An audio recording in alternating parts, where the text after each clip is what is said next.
Saudara-saudara, bayangkan sejenak kita berdiri di tepi Danau Toba, sebuah danau raksasa yang membentang biru di jantung Sumatera Utara.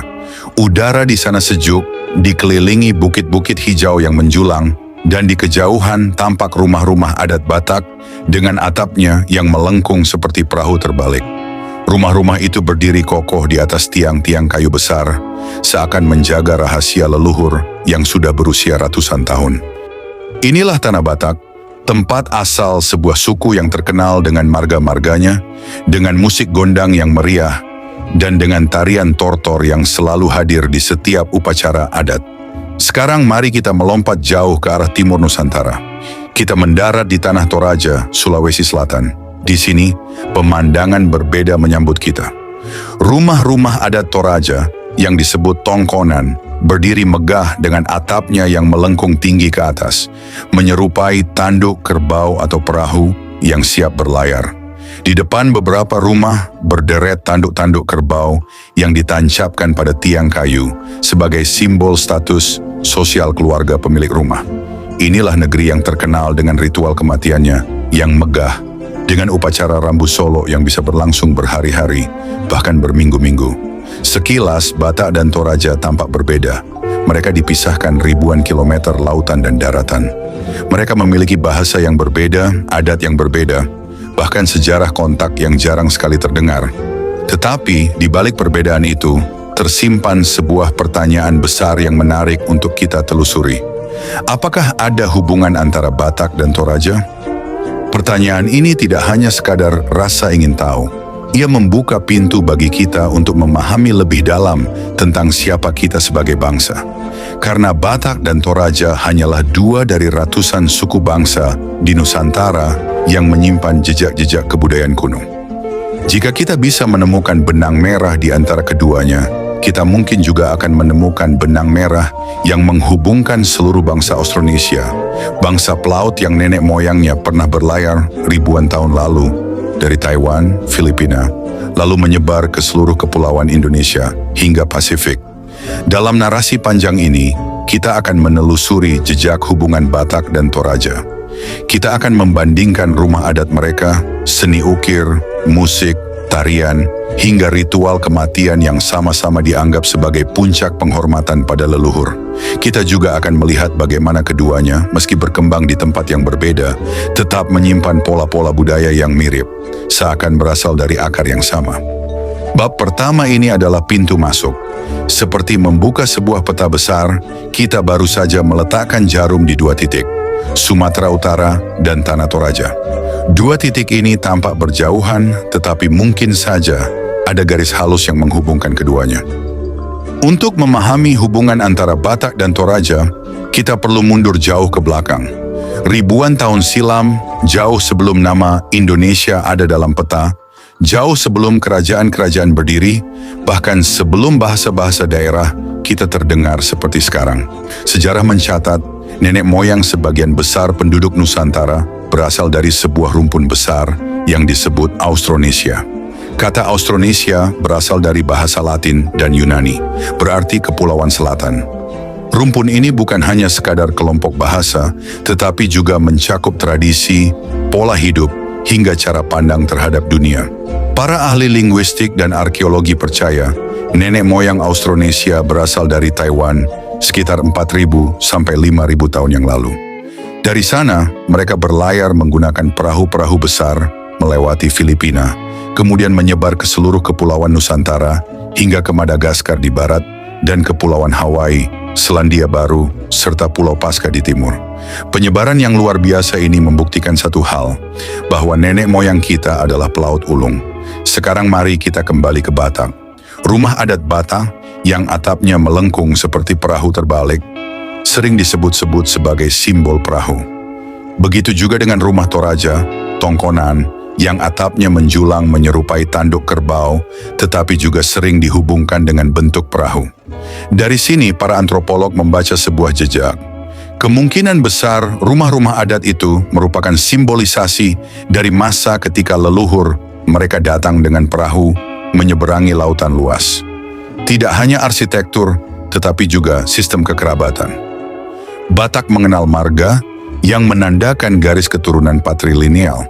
Toraja juga memiliki sistem keluarga besar yang sangat kuat, meski dengan istilah yang berbeda.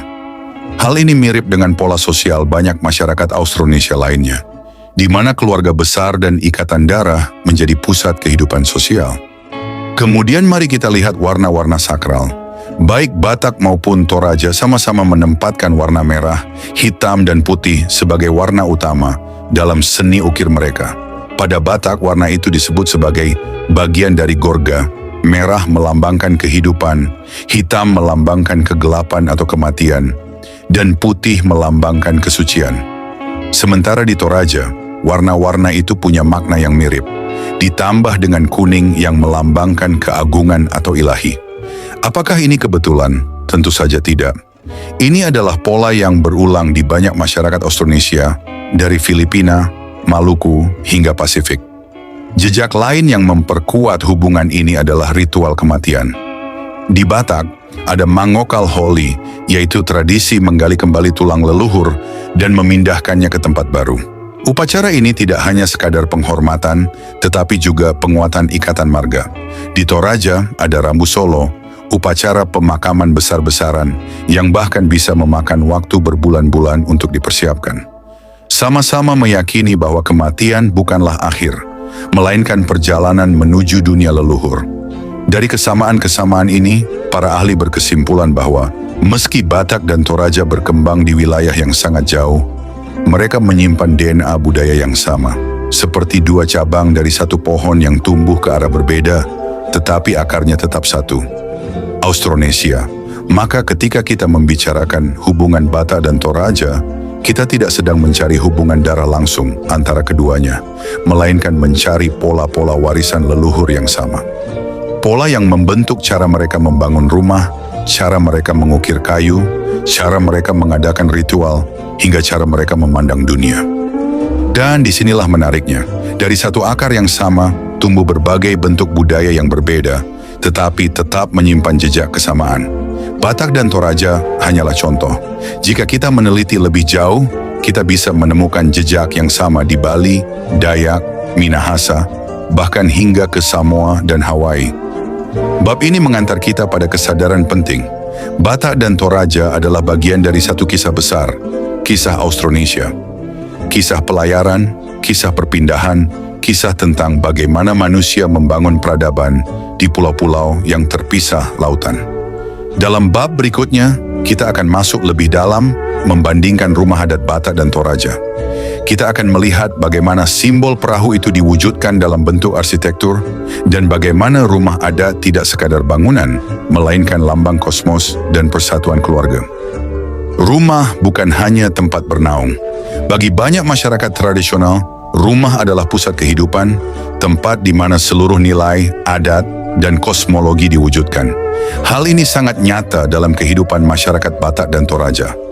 Rumah adat mereka bukan sekadar bangunan kayu, tetapi simbol hidup, simbol persatuan, dan simbol hubungan manusia dengan leluhur. Mari kita mulai dari Batak. Rumah adat Batak disebut rumah bolon. Bentuknya sangat khas, atap melengkung, menyerupai perahu terbalik, menjulang tinggi dengan sudut yang tegas.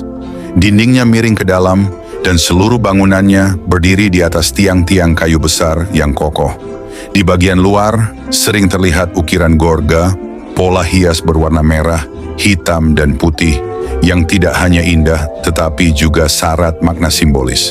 Rumah bolon dibangun besar, karena di dalamnya bukan hanya satu keluarga kecil yang tinggal, melainkan satu keluarga besar, lengkap dengan anak, cucu, hingga keturunan marga tertentu. Rumah bolon juga punya makna kosmologis.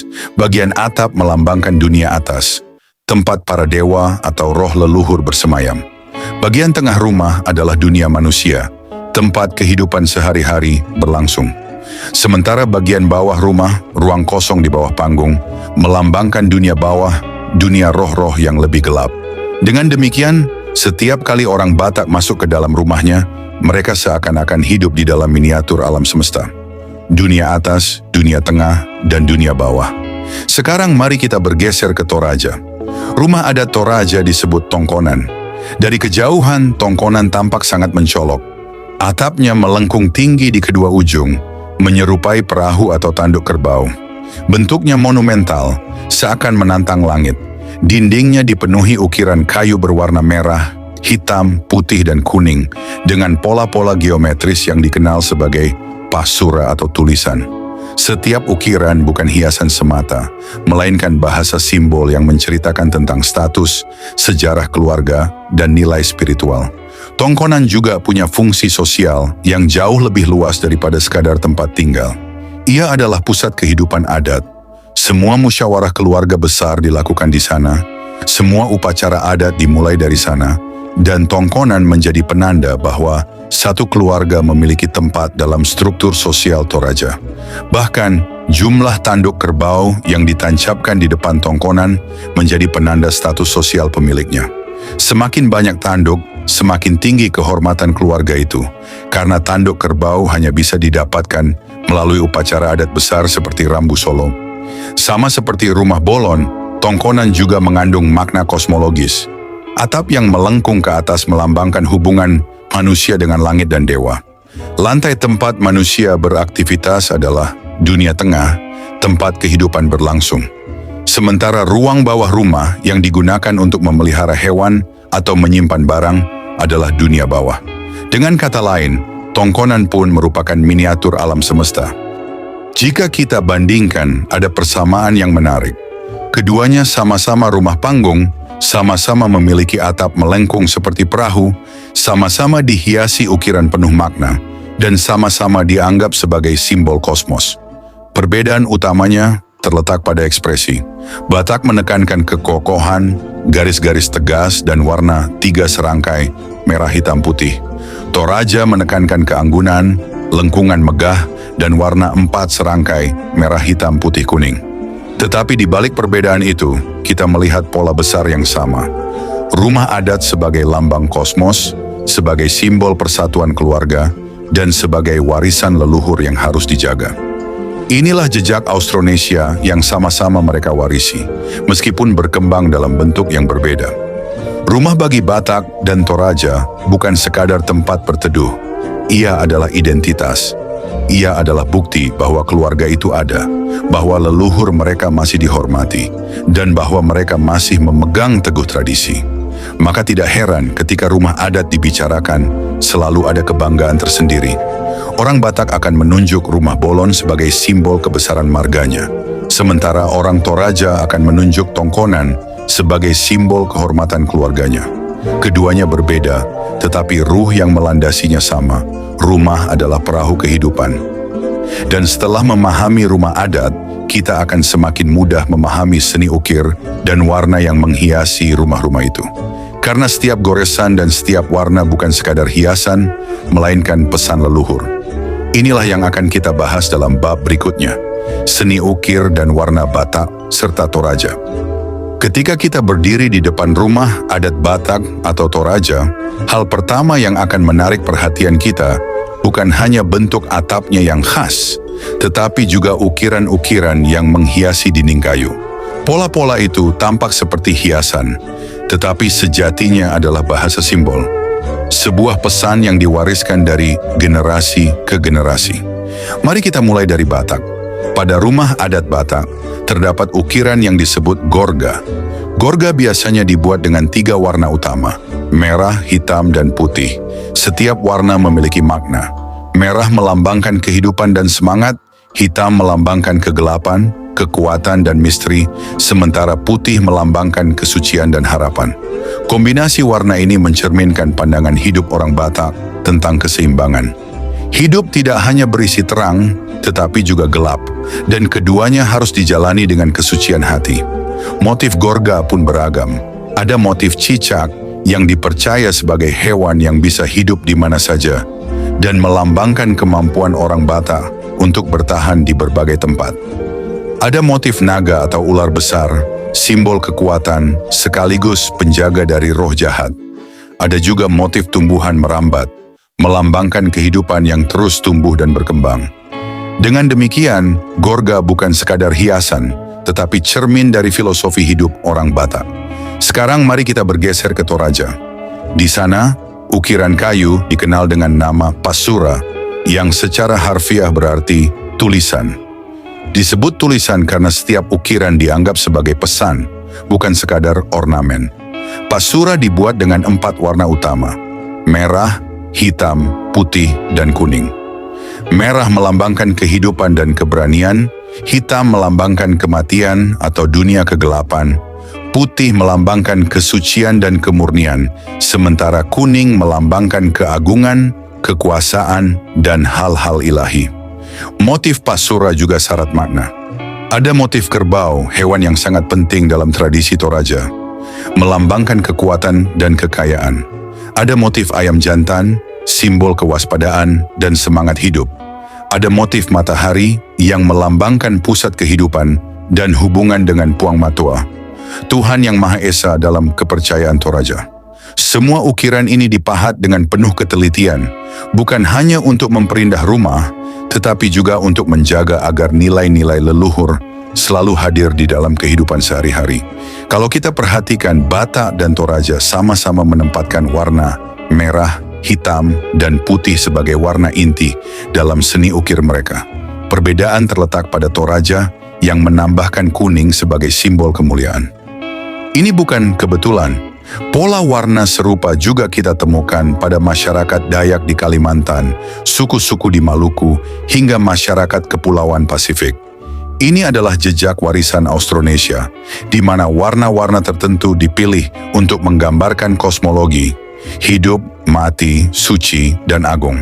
Selain warna, kesamaan lain adalah fungsi ukiran itu sendiri. Bagi Batak, Gorga adalah pelindung rumah dari roh jahat, sekaligus penanda identitas marga. Bagi Toraja, pasura adalah simbol status sosial keluarga, sekaligus pengingat nilai-nilai kosmologis. Jadi, meskipun berbeda dalam detail, keduanya memiliki tujuan yang mirip: menjaga keseimbangan, melindungi, dan meneguhkan identitas. Seni ukir ini juga punya dimensi spiritual. Orang Batak percaya bahwa rumah tanpa Gorga akan terasa kosong, seperti tubuh tanpa jiwa. Demikian juga di Toraja, tongkonan tanpa pasura dianggap tidak memiliki makna, seperti rumah tanpa sejarah. Dengan kata lain, seni ukir bukan sekadar estetika, melainkan ruh dari rumah itu sendiri. Menariknya, ketika para peneliti membandingkan ukiran-ukiran Batak dan Toraja dengan ukiran suku-suku Austronesia lain, mereka menemukan pola yang sama: bentuk spiral, pola matahari, motif binatang, dan warna-warna sakral.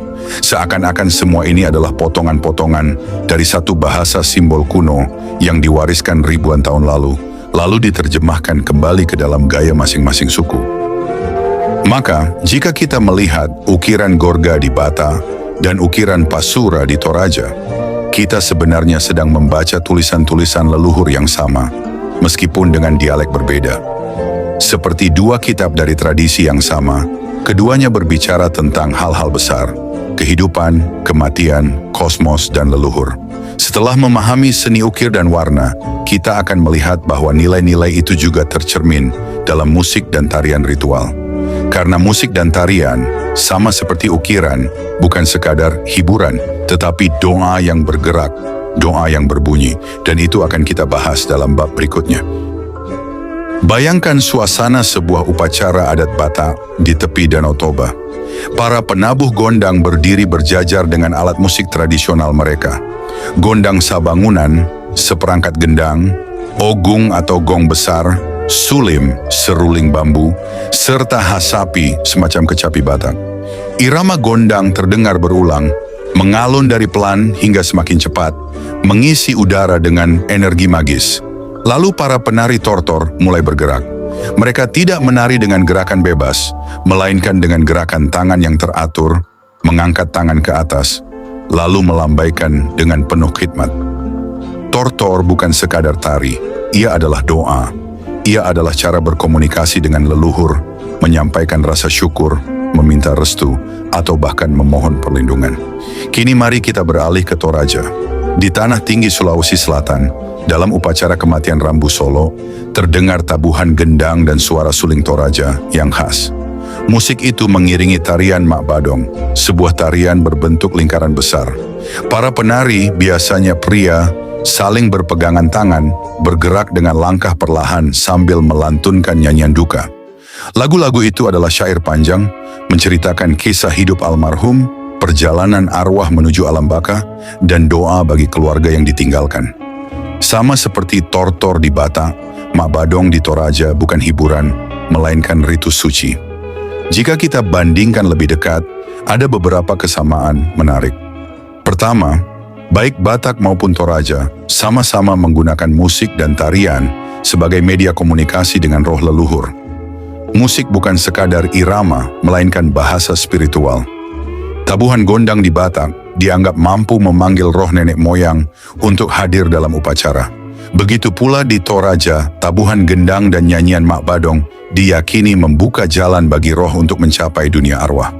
Kedua, pola tarian di kedua suku ini cenderung teratur, tidak liar atau bebas seperti tarian modern. Tortor Batak bergerak dengan anggun, penuh simbol, seakan setiap gerakan tangan adalah kalimat doa. Di Toraja, Mak Badong mengutamakan kebersamaan. Semua penari bergerak dalam satu irama, melambangkan kesatuan komunitas dalam mengantar arwah. Dalam keduanya, kita bisa melihat pandangan hidup yang sama. Manusia bukan individu terpisah, melainkan bagian dari keluarga besar, dari komunitas, dan dari hubungan abadi dengan leluhur. Ketiga, musik tradisional mereka sama-sama menggunakan alat musik pukul dan tiup yang sederhana, tetapi penuh makna. Gondang di Batak dan gendang Toraja tidak hanya mengatur tempo tarian, tetapi juga dianggap sebagai suara kosmos, suara yang menghubungkan dunia manusia dengan dunia roh. Bahkan, dalam kepercayaan Batak kuno, tanpa gondang sebuah upacara tidak sah. Begitu pula di Toraja, tanpa tabuhan gendang dan nyanyian, upacara Rambu Solo tidak lengkap. Kesamaan lainnya ada pada fungsi sosial. Di Batak, tortor biasanya dilakukan dalam pesta adat, seperti pernikahan, kematian, atau peresmian rumah baru. Di Toraja, Mak Badong dan tarian lainnya juga hadir dalam momen penting, terutama kematian dan syukuran panen. Dengan kata lain, musik dan tarian menjadi penanda bahwa sebuah peristiwa adalah sacred time, waktu sakral, yang membedakan hari itu dari hari-hari biasa. Namun tentu ada juga perbedaan menarik. Tortor Batak lebih bersifat personal spiritual. Gerakan tangannya melambangkan permohonan, penghormatan, dan doa. Sedangkan Mak Badong lebih bersifat kolektif komunal, di mana semua penari membentuk lingkaran, seolah menggambarkan siklus kehidupan dan kematian yang tak terputus. Tortor diiringi gondang yang bisa bertenaga kuat dan ritmis, sedangkan Mak Badong diiringi nyanyian lirih yang kadang mendayu-dayu penuh rasa duka. Dua ekspresi berbeda, tetapi sama-sama lahir dari akar pemikiran bahwa musik dan tarian adalah doa yang hidup. Jika kita mundur lebih jauh, para ahli etnomusikologi melihat kesamaan ini sebagai warisan Austronesia juga. Suku-suku dari Filipina, Maluku hingga Polinesia memiliki pola serupa. Musik gendang, tarian berulang, gerakan simbolik, dan fungsi ritual untuk menghubungkan manusia dengan leluhur. Batak dan Toraja adalah dua cabang dari pohon besar itu yang sampai hari ini masih mempertahankan akarnya. Dengan demikian, ketika kita mendengar gondang Batak atau melihat Mak Badong Toraji, kita sebenarnya sedang menyaksikan warisan ribuan tahun yang masih hidup. Warisan yang bukan sekadar tradisi lokal, tetapi bagian dari sejarah besar bangsa pelaut yang menyebar ke seluruh Nusantara. Dan dari musik serta tarian, kita akan melangkah ke satu aspek yang paling mendalam, ritual kematian. Karena di sanalah Batak dan Toraja menunjukkan persamaan yang sangat kuat. Mereka sama-sama memandang kematian bukan akhir, melainkan perjalanan. Kematian bagi sebagian orang adalah akhir. Namun bagi masyarakat Batak dan Toraja, kematian bukanlah penutup cerita, melainkan sebuah perjalanan panjang menuju dunia leluhur. Justru disinilah kita menemukan kesamaan paling kuat antara kedua suku ini. Bagaimana mereka menempatkan kematian sebagai peristiwa paling penting dalam kehidupan manusia. Mari kita mulai dari Batak. Dalam tradisi Batak Toba, upacara kematian disebut Saur Matua.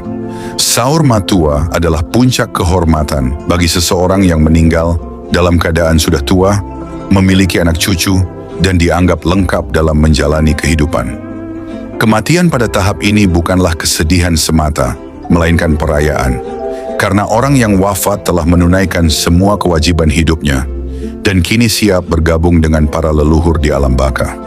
Upacara Saur Matua berlangsung meriah. Ada gondang yang ditabuh sepanjang acara, tortor yang dipersembahkan oleh keluarga, serta berbagai ritual adat yang melibatkan marga dan kerabat luas. Dalam upacara ini, daging kerbau atau babi biasanya disembelih sebagai bagian dari persembahan. Semua itu bukan sekadar pesta, tetapi simbol penghormatan kepada yang meninggal. Keluarga merasa wajib memberikan yang terbaik agar roh leluhur menyambutnya dengan penuh kebahagiaan. Sekarang kita beralih ke Toraja. Di sana, ritual kematian dikenal dengan nama Rambu Solo yang bisa berlangsung berhari-hari bahkan berminggu-minggu, tergantung pada status sosial keluarga yang ditinggalkan. Sama seperti Batak, kematian di Toraja dipandang sebagai perjalanan roh menuju Puya, yaitu alam baka tempat leluhur bersemayam. Dalam Rambu Solo, kerbau menjadi pusat perhatian. Seekor hingga puluhan kerbau disembelih, terutama kerbau belang yang disebut Tedong Bonga, karena dipercaya dapat mempercepat perjalanan arwah menuju Puya. Semakin banyak kerbau yang dikorbankan, semakin tinggi pula status sosial keluarga, dan semakin lancar pula perjalanan roh. Selain kerbau, babi juga dipersembahkan, dan seluruh komunitas turut serta dalam pesta besar ini. Musik, tarian, dan nyanyian duka mengiringi setiap tahap Rambu Solo. Ada tarian Mak Badong, ada nyanyian syair yang menceritakan kisah hidup almarhum. Semua orang terlibat, dari keluarga dekat hingga masyarakat luas. Seakan-akan kematian bukan urusan pribadi, melainkan urusan komunitas karena setiap orang adalah bagian dari lingkaran besar kehidupan. Kalau kita bandingkan, Batak dan Toraja sama-sama menjadikan kerbau sebagai hewan pengorbanan yang utama dalam upacara kematian. Di Batak, kerbau melambangkan kekayaan, kemuliaan, dan penghubung dengan roh leluhur. Di Toraja, kerbau juga melambangkan status, kekuatan, dan kendaraan roh menuju Puya. Kesamaan ini begitu mencolok, seakan-akan keduanya mewarisi simbol yang sama dari masa lampau. Kesamaan lainnya adalah pandangan bahwa kematian harus diiringi ritus besar, bukan sekadar penguburan sederhana. Baik di Batak maupun Toraja, kematian dianggap waktu sakral yang menghubungkan dunia manusia dengan dunia leluhur. Karena itu, upacara yang megah dianggap penting untuk menjaga keseimbangan antara yang hidup dan yang mati. Namun tentu ada perbedaan menarik. Di Batak, fokus utama ada pada status almarhum. Apakah ia sudah mencapai tahap Saur Matua atau belum? Jika belum, maka upacaranya tidak sebesar itu. Sementara di Toraja, fokus lebih kepada status sosial keluarga. Semakin tinggi status keluarga, semakin besar pula upacara Rambu Solo. Kedua tradisi ini, meskipun berbeda, memiliki esensi yang sama, mengantar arwah dengan penuh hormat agar ia bisa diterima oleh leluhur dengan baik. Kematian bukan duka semata, melainkan juga pesta perpisahan, perayaan atas kehidupan yang sudah dijalani, dan pengikat solidaritas sosial. Jika kita tarik ke akar Austronesia, banyak suku lain di Nusantara dan Pasifik yang memiliki pola serupa.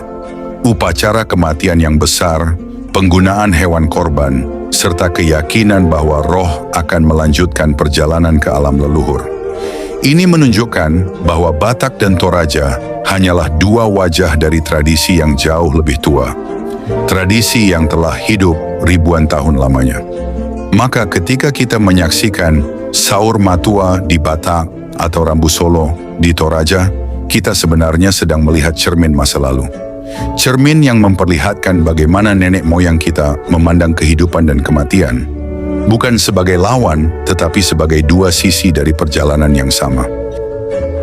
Setelah membahas ritual kematian, kita akan masuk ke ranah yang lebih dalam lagi, hubungan spiritual dan sistem kepercayaan. Karena disitulah kita bisa melihat bagaimana Batak dan Toraja sama-sama menempatkan leluhur sebagai pusat kehidupan rohani mereka. Jika kita menelusuri lebih dalam, kita akan menemukan bahwa inti dari kebudayaan Batak dan Toraja bukan hanya rumah adat, ukiran, musik, atau upacara kematian, melainkan sistem kepercayaan mereka yang menempatkan leluhur di pusat kehidupan. Mari kita mulai dari Batak. Sebelum agama-agama besar masuk, orang Batak menganut kepercayaan kuno yang disebut Parmalim atau Ugamo Malim. Dalam kepercayaan ini, mereka menyembah mula jadi Nabolon, sang pencipta, Tuhan tertinggi yang mengatur seluruh alam semesta. Tetapi yang unik adalah bagaimana hubungan manusia dengan Tuhan itu dimediasi melalui roh leluhur. Leluhur dianggap sebagai penghubung antara manusia dengan dunia ilahi. Karena itu, upacara-upacara adat Batak selalu menghadirkan leluhur. Mereka dipanggil melalui gondang, dihormati melalui tortor, dan diberi persembahan dalam bentuk hewan kurban atau hasil bumi. Di sisi lain, masyarakat Toraja mengenal sistem kepercayaan yang disebut Aluk Todolo, yang artinya aturan orang dahulu. Dalam sistem ini, mereka menyembah Puang Matua, Tuhan yang Maha Esa, pencipta segala sesuatu. Namun sama seperti Bata, leluhur juga memiliki posisi yang sangat penting. Leluhur tidak pernah benar-benar pergi, melainkan tetap hidup dalam ingatan dan dalam roh yang menjaga keturunan mereka. Karena itu, rumah adat Tongkonan bukan hanya tempat tinggal, tetapi juga pusat spiritual keluarga, tempat roh leluhur hadir dan memberi restu. Kesamaan besar di sini adalah bagaimana Batak dan Toraja sama-sama membangun kosmologi 3 lapis dunia. Orang Batak mengenal dunia atas, Banua Ginjang, dunia tengah, Banua Tonga, dan dunia bawah, Banua Toru. Orang Toraja juga memiliki konsep serupa. Dunia atas sebagai tempat ilahi, dunia tengah tempat manusia hidup, dan dunia bawah yang berhubungan dengan roh-roh. Dalam kedua kosmologi ini, manusia berada di tengah, berhubungan dengan dunia atas melalui doa dan persembahan, serta menjaga keseimbangan dengan dunia bawah agar tidak mengganggu kehidupan. Kesamaan berikutnya adalah keyakinan bahwa hidup manusia harus dijalani sesuai aturan leluhur. Orang Batak percaya bahwa melanggar adat berarti mendatangkan bencana, bukan hanya bagi diri sendiri, tetapi juga bagi keluarga besar. Di Toraja pun demikian, melanggar aluk berarti mengganggu keseimbangan kosmos yang bisa berakibat buruk bagi seluruh komunitas. Hal menarik lain adalah simbol hewan sebagai perantara spiritual. Di Batak, kerbau sering dikaitkan dengan kekuatan leluhur dan dipersembahkan dalam upacara besar. Di Toraja, kerbau bahkan lebih sentral. Ia adalah kendaraan roh menuju Puya, dunia arwah. Simbolisme ini bukan kebetulan, melainkan warisan bersama dari tradisi Austronesia yang menjadikan hewan korban sebagai jembatan antara manusia dan leluhur. Selain itu, baik Batak maupun Toraja sama-sama memiliki doa dan nyanyian ritual yang panjang, biasanya dalam bahasa kuno yang hanya dipahami oleh pemangku adat atau pendeta tradisional. Di Batak, doa ini dilantunkan oleh datu atau pemuka spiritual. Di Toraja, doa dan aturan adat dibacakan oleh Tominaa, imam adat dalam sistem Aluk Todolo. Keduanya memainkan peran sebagai mediator. Mereka yang mengetahui bahasa roh dan bisa menyampaikan pesan dari dunia manusia ke dunia spiritual. Meski kini agama besar seperti Kristen dan Islam sudah masuk dan mendominasi kehidupan masyarakat Batak dan Toraja, jejak kepercayaan lama itu tidak hilang. Ia tetap hidup dalam bentuk adat. Misalnya, orang Batak yang sudah Kristen tetap melakukan upacara Saur Matua sesuai adat leluhur.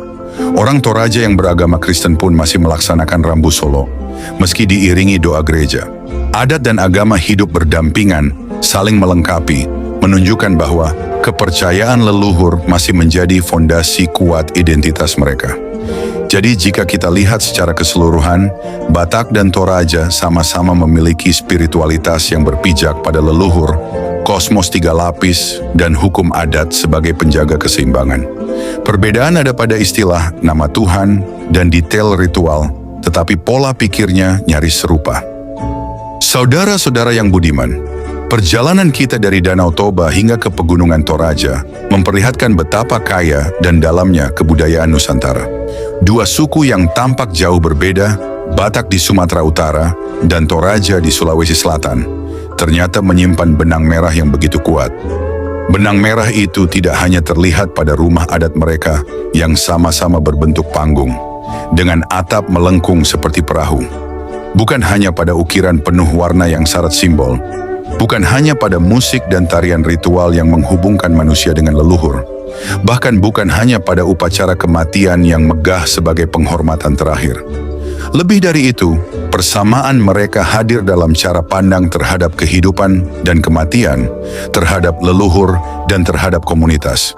Kita melihat bahwa orang Batak dengan marga dan orang Toraja dengan tongkonan sama-sama memandang identitas bukan sebagai urusan individu, tetapi urusan keluarga besar.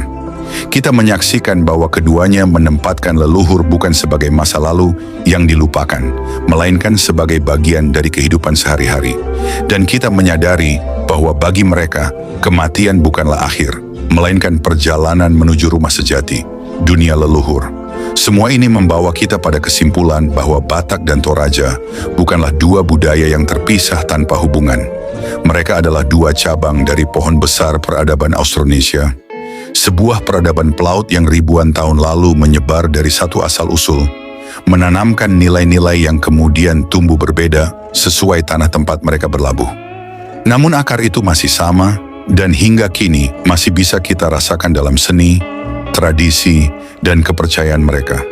Refleksi ini juga mengajarkan sesuatu yang lebih luas, bahwa sebagai bangsa Indonesia, kita sebenarnya terhubung oleh warisan yang sama, meskipun diwujudkan dalam bentuk berbeda. Perbedaan bahasa, adat, atau ritual hanyalah variasi warna di atas kain yang sama. Batak dan Toraja hanyalah contoh kecil dari ratusan suku di Nusantara yang, jika ditelusuri lebih dalam, juga menyimpan kesamaan mendasar. Lalu, apa artinya semua ini bagi kita hari ini? Pertama, ia mengingatkan kita untuk menghargai perbedaan sebagai kekayaan, bukan perpecahan. Batak dan Toraja berbeda dalam ekspresi budaya, tetapi keduanya punya inti yang sama. Demikian pula bangsa kita, berbeda bahasa, agama, adat, tetapi sesungguhnya terhubung oleh akar yang sama. Kedua, ia mengajarkan pentingnya menjaga tradisi. Jika Batak kehilangan Gorga, Tortor, dan Saur Matua, jika Toraja kehilangan Pasura, Mabadong, dan Rambu Solo, maka kita kehilangan bukan hanya seni atau adat, tetapi juga jejak leluhur yang menghubungkan kita dengan sejarah panjang bangsa ini. Ketiga, ia memberi kita identitas kolektif. Dalam dunia modern yang sering membuat manusia merasa terasing, warisan Batak dan Toraja mengingatkan kita bahwa kita tidak pernah benar-benar sendiri. Kita selalu bagian dari marga, tongkonan, keluarga besar, dan leluhur yang menjaga kita. Maka, hubungan Batak dan Toraja bukan sekadar topik etnografi, ia adalah cermin kebangsaan.